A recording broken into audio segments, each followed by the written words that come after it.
Welcome to Oxburgh Estate. The hall here at Oxburgh was built in 1482 or perhaps even earlier and has always been home to the Bedingfeld family. Today I'm going to be talking to you a little bit about the wallpaper collection here at Oxburgh and our partnership with Little Greene. At Oxburgh we have one of the largest collections of wallpaper in the National Trust. We have between 200 and 300 samples, and we found even more fragments and samples during the recent project to repair the roof.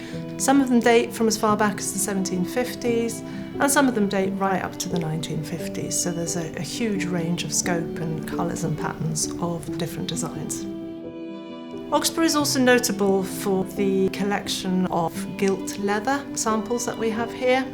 They came in fragments and panels that were fitted onto the walls almost like a jigsaw puzzle.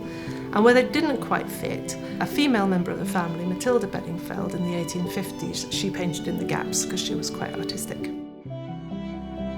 We've been working with our partners Little Greene, who have explored our wallpaper collection and found inspiration from the many different samples of wallpaper. Oxburgh Hall has been a fantastic resource for us in the work that we're doing to recreate and breathe new life into these old wallpaper designs.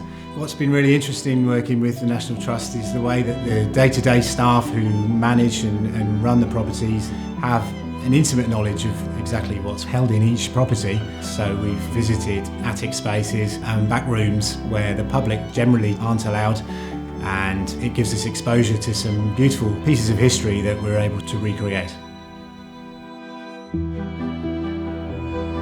One of the papers reproduced by Little Greene is called Briar Rose, and that dates to the late 19th century. It was designed by Walter Crane, who was an arts and crafts designer but also a children's book illustrator.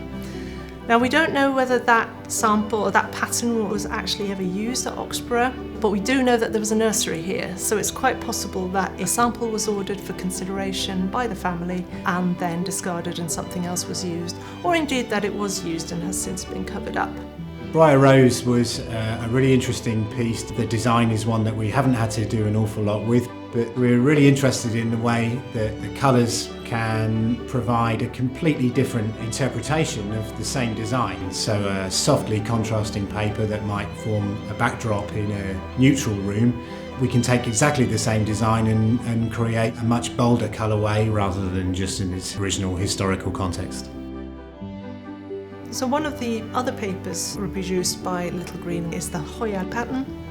So that was used in one of the attic spaces round about 1900, and we believe that that space was used as servants' quarters. So the collection of wallpaper samples offer us wonderful insight into the social history of the house and how the people who lived and worked here used these various spaces.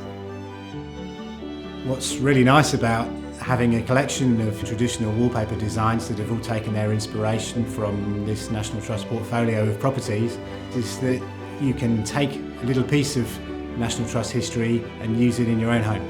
And what's also really nice is that the contribution is made to the National Trust's important work to preserve these properties and the decoration of them from the sale of every tin of paint and roll of wallpaper that's made. We can continue with our conservation work, we can continue with our research into collection items such as the wallpaper collection here at Oxburgh and talk to our visitors about them for many generations to come.